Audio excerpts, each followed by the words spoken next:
Agora, de tudo isso que o Rodrigo falou, Alícia, vou discordar apenas de um ponto, sobre a prioridade do Corinthians. Eu acho que todos esses movimentos que o Corinthians fez, essa contratação do Não, Depay, não com fui eu que essa disse, grana. né, Tirone? Foi o Emiliano Dias na coletiva, Pois né? é. Ele que Eu falou, vou, né? eu vou discordar do Emiliano Dias, porque eu acho que, na verdade, a diretoria ela colocou todas as suas fichas na conquista de um título. E eu explico por quê. Se o Corinthians escapar do rebaixamento e não ganhar nada, ele vai ter um 2025 incompatível com esse elenco que ele montou, com essa turma toda aí. Ele vai disputar dois campeonatos, o Campeonato Paulista e o Campeonato Brasileiro. E talvez a Sul-Americana, dependendo da posição que fica. Ele precisa estar em pelo menos uma das Copas no ano que vem, ou uma Copa Internacional ou a Copa do Brasil. Eu poderia quase garantir, o Corinthians, o Augusto Melo, essa turma toda, eles estão apostando num título. É mais do que, do que escapar do rebaixamento, me parece. É um all-in daqueles. Você tem 10 fichas, você coloca lá no vermelho 27 na roleta todas as fichas e espera que dê. Eu imagino que sim, pelo investimento feito e, né, pela toda essa irresponsabilidade financeira que eles bancaram para montar uma equipe. Mas o que eu digo é que se o Corinthians tirar o olho do Campeonato Brasileiro, corre o risco de terminar com um cenário que é pior, a meu ver, do que esse cenário que você colocou, Tirone. Assim, pior do que terminar o ano sem nenhum título e na Série A é terminar o ano campeão da Copa do Brasil e na Série B no ano que vem. Isso aí vale, esse título é um assim, é aquele que vai ser sempre lembrado com um gosto meio amargo, porque ele acaba contando de alguma forma como um fator que contribui com o rebaixamento, né? Porque você tira o olho de um para focar no outro e acaba com o pior dos cenários. Então, eu entendo que o Emiliano Dias e o Ramon, por terem passado por uma situação crítica no Vasco, né, no ano passado, eles entendem que essa briga, essa luta contra o rebaixamento, ela é muito dura. Né? Vale lembrar que o Nová Barrari não barrou, mas foi na última rodada. O Vasco esteve perigando cair até a última rodada. Então, eles entendem a gravidade e a dificuldade que é você se recuperar. Claro, se o Corinthians emendar 2, 3 vitórias no Campeonato Brasileiro, agora com um time, né, significativamente melhor, né, o que tem tudo para ser melhor no papel, aí dá para você, né, começar a sonhar em colocar foco em alguma coisa. Sinceramente, Sul-Americana, eu acho que assim é um prêmio de consolação. Né? Tirar o olho do Brasileirão para focar em Sul-Americana, para mim, seria bastante absurdo. E na Copa do Brasil são 4 jogos. E o Corinthians, né, passou ali no limite contra o Red Bull Bragantino na disputa de pênalti, aquela loucura que foi. Deu uma sorte imensa no sorteio. Poderia ter pego Flamengo, Bahia, Galo, São Paulo, pegou Juventude. Então, de repente, abriu-se ali um caminho, vislumbrou-se uma possibilidade de título. E eu acho que fica com essa esperança de que um time muito melhor possa, sim, conquistar isso. O ano passado, né, o Corinthians também teve muito perto de chegar à final, com um time que também de quem se esperava pouco. Agora, a gente vai ter que ver o quanto isso vai acontecer dentro de campo. Né? Eu acho o destaque ao Garro justíssimo, até porque assim, quando o cara se destaca e a gente consegue ver a qualidade dele num time ruim, num time que não rende, num time que não consegue ganhar de ninguém, é porque o cara é muito bom. Então, assim, no momento em que ele tiver para quem passar essa bola, esse impacto ele pode ser rápido, porque tem alguns jogadores de qualidade no elenco que estavam sufocados pela mediocridade dos colegas, né, pela mediocridade do entorno, e que vão ascender no momento em que tiverem, né, mais bem acompanhados. E o Corinthians tem goleiro. Né? Ontem eu confesso que, mesmo antes, né, do terceiro gol, ali no finalzinho, que aliás é uma cabeçada maravilhosa, né? Um belo gol. É aquela coisa, a hora que a bola chegou na área, você já sabia que era gol, né? Foi uma cabeçada muito consciente. Mas mesmo antes ali, quando estava pintando o pênalti, para mim ali, a classificação do Corinthians já estava praticamente encaminhada, né? Porque o Hugo tem sido fundamental. Foi contra o Grêmio, foi contra o Bragantino. Então, o Corinthians começa a apresentar soluções, tanto no gol, né, que é fruto de uma sequência de erros no início do ano, mas um acerto da contratação do Hugo, e agora a chegada desses jogadores que a gente já mencionou.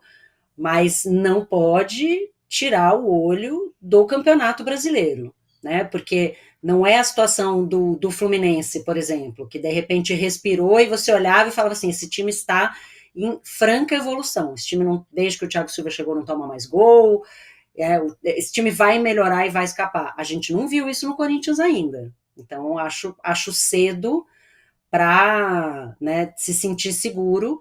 E é isso que eu falei, né? Talvez essa fala do Emiliano Dias esteja muito calcada na experiência que eles viveram em 2023 no Vasco, que é um time grande, é um time que a torcida empurra e mesmo assim penou para sobreviver na Série A e conseguir também agora, né? Tá aí o Vasco também na semifinal da Copa do Brasil. E então acho que é isso, não dá para tirar o olho, porque pior do que terminar o ano sem título. E eu acho até, Tirone, que diante do cenário que o Corinthians montou para si mesmo no início desse ano, que parecia muito trágico, se o time terminar aí vivo e com uma contratação do tamanho do Memphis, não acho que vai ter sido um ano trágico, não. Trágico mesmo é cair para a Série B, e eu tenho certeza que muita gente ali dentro do elenco e a comissão técnica entendem isso, e não espero que não se deixem impressionar, né, pela diretoria que quer ter troféu para mostrar, porque realmente o importante é ficar na Série A. Muito bem. Bom, o herói desse jogo aí, o André Ramalho, o cara que fez o gol na última bola ali, o último minuto. O cronômetro estava na última volta, pá, gol do André Ramalho. Ele falou na zona mista sobre o gol e também sobre a adaptação do Memphis Depay ao Corinthians. Vamos ouvi-lo. Foi muito curto ainda, né? Diante do jogo, a concentração do jogo não deu pra gente falar muito, a gente conversou só um pouquinho do pós-jogo, mas conforme for passando o tempo a gente vai se comunicar bastante, com certeza. Aí eu acredito que sou um dos que fala inglês, poucos que falam inglês ali, então acho que eu vou poder ajudar nessa adaptação dele aqui. E é isso, o que ele precisar, vou estar à disposição, vamos conversar um pouco. O holandês eu não falo algumas palavras, só algumas coisas, mas o que eu puder ajudar, estarei à disposição. Muito bem, então ele vai atacar também como intérprete do Memphis Depay, que provavelmente não fala português, deve falar um pouco de espanhol, jogou no Atlético de Madrid, e tá aí o André Ramalho. Outra contratação, um achado interessante do Corinthians, né? Um cara meio desconhecido aí, muito desconhecido, que o Corinthians trouxe. O herói da partida, o Tirone. Não, só uma observação sobre o que a Alicia falou. Goleiro, ontem o Hugo entregou um gol e quase entregou 2, né? Sim. Hugo, é o típico Hugo, a gente aliás, acompanha, né? O início da carreira brilha do Hugo, e aí comete uns erros bizarros. Ele dentro do Flamengo, ele começou, quando a primeira passagem dele no Flamengo é assim, primeiros 10 jogos, espetacular, olha, é o Neuer, o Flamengo achou o novo Neuer da categoria de base. Aí quando ele começou a errar, os erros eram de falta de foco, atenção, assim, meio bizarros. Ele entregou, inclusive, uma classificação contra o São Paulo por conta disso. E aí, quando ele saiu, voltou, falou assim, não, agora ele tá maduro e tal, não sei o quê. Não é a primeira vez que ele comete erro de distração, não. Lá no jogo contra o Juventude também saiu um gol, o segundo gol do Juventude, é um gol que ele fica olhando e não sai no gol e sobra sozinho, acho que foi pro Carrídio, que faz o Carrídio do Juventude, né? Que faz o gol. Então, assim, ele é o goleiro de desempenho espetacular embaixo do gol, quando tem bola cara a cara, disputa de pênalti e tal, não sei o quê. De vez em quando, nessas saídas de bola, umas vezes um chute de longo, ele dá uma viajada. Eu não sei o que acontece com ele, mas ele perde completamente o foco do jogo. E ele fez isso 2 vezes ontem. Uma saiu, o gol foi confirmado, e o outro não. É verdade, tem isso. Vamos fazer o seguinte, a gente tem um vídeo do Hugo Souza falando, ele está reclamando da arbitragem, que é outro assunto do jogo também, mas ele falou dos 2 lances aí, dos gols do Juventude, um anulado e um que valeu. Vamos ouvir. Tanto no primeiro quanto no segundo lance. No primeiro lance a bola está no meu controle, ele vem com a sola por cima e o VAR intervém e dá a falta.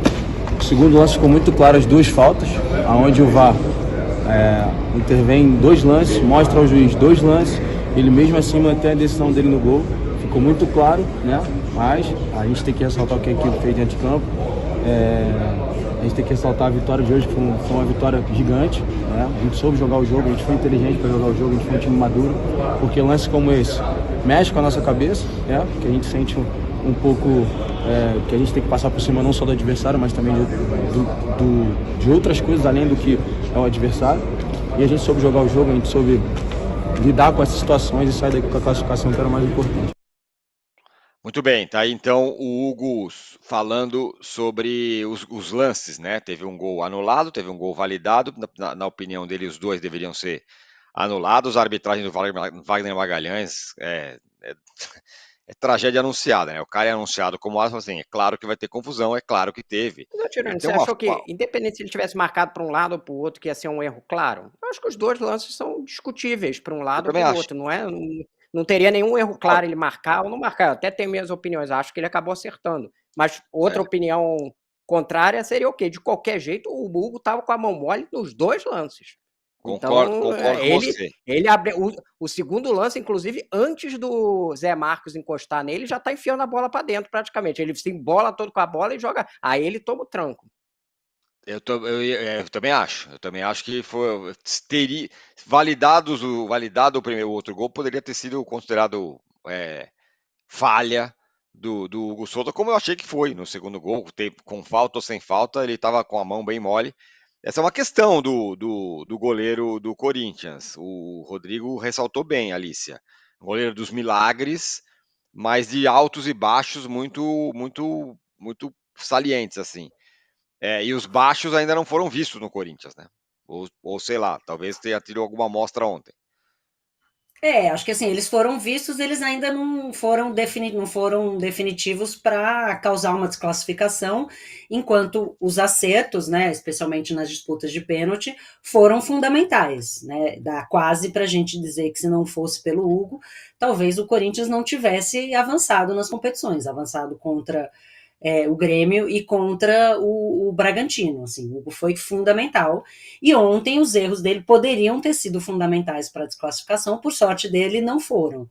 Né? Então é uma coisa assim para observar no Hugo, que ele é um cara que comete erros e erros graves e com consequência, mas aí vai ser interessante ver como a torcida vai lidar. Né? Eu acho que no Flamengo a torcida não lidou bem, e está no seu papel, enfim, de criticar e reclamar, e aquilo meio que parece que virou uma bola de neve, se tornou insustentável, ele também não soube lidar com a pressão, e aí, né, sentiu o peso, e aí passou a errar ainda mais, né, isso é ele alguns anos mais tarde, vamos ver como é que isso se reflete, mas, né, quero ter o cuidado de não sentenciar o Hugo a ser esse cara para sempre, mas de fato ontem ele foi mal. E aí, em relação ao VAR, eu queria apontar, eu só pensava em você, Tirone, ontem, falando, ainda bem que eu tenho programa com o Tirone amanhã, que eu quero saber o que ele sentiu do VAR, porque, de novo, né, se a gente tem 2 lances, né, eu não sou inimiga mortal do VAR, eu só sou inimiga do VAR aqui em casa, porque seguimos assim, viu, Tirone? A gente vai montar o golzinho aqui em casa agora, para jogar, com o Caetano, meu filho, e aí mamãe, preciso da minha luva, do placar, e do VAR. Então ele põe o celular posicionado. Olha essa geração que está sendo formada, tá vendo? Essa geração ele põe o celular posicionado para filmar todos os lances e eu venho fazer minha reclamação formal de que todos os meus gols são anulados por impedimento, todos. Então é um recurso bastante perigoso, mas que ontem, né, é um reflexo assim de precisava 10 minutos no VAR, se são lances questionados, se são lances, né, em que não há segurança, em que não tem uma resposta clara, mantenha a decisão de campo, né? Mantenha a decisão de campo. Precisa dar autonomia para o árbitro, ou no mínimo o árbitro precisa estar mais capacitado para tomar decisões rápidas. Você perder 10 minutos de jogo só no VAR, só nesses 2 lances, né, mais do que essa preocupação que o Hugo falou de lutar, né, precisar lutar contra coisas que não o adversário, é lutar contra a bola parada, é lutar contra um jogo sem ritmo, um jogo em que a bola não rola.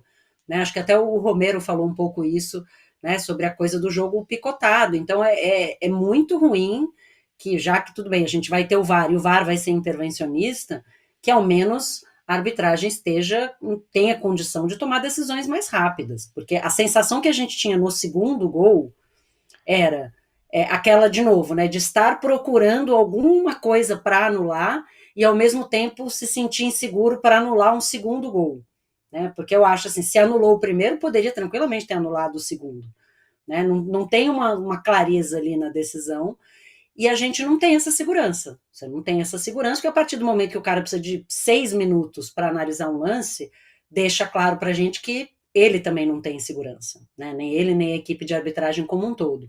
Então, é mais um exemplo de como o VAR é mal utilizado no Brasil, né, para decidir questões que não são questões, né, claras e questões óbvias, né, como agressão, lances de gol com, né, alguma coisa que não seja ficar voltando em todos os lances para buscar alguma coisa para tentar tirar o gol, né? O VAR hoje ele é muito anti-gol e muito anti-jogo, porque ele custa, né, muito tempo da partida em que a bola poderia estar rolando e não tá. E aí, quando você, né, vai para o vídeo e o cara leva 6 minutos para decidir o que fazer, a gente, né, de fato, fica bastante difícil ter confiança nessa arbitragem. Ontem foi mais um desses casos, mas me incomoda um pouco só a declaração do Hugo de fazer parecer de que ele não teve responsabilidade nenhuma, né, que ele foi muito bem nos lances e foi prejudicado somente pela arbitragem ou pelas faltas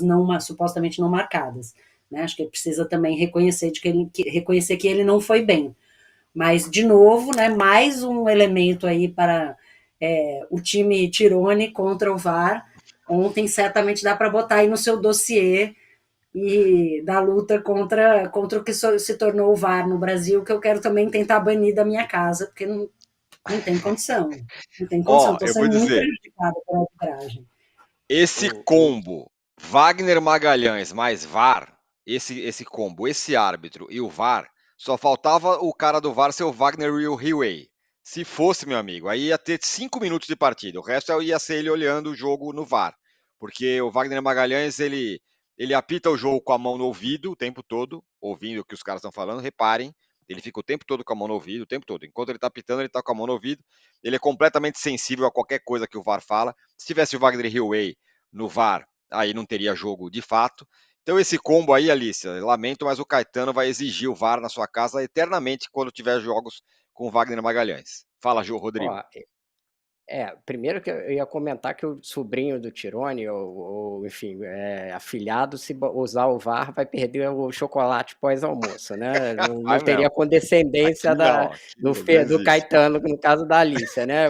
Já quer usar o VAR aqui, tá? Ele ou a filha do Arnaldo, né?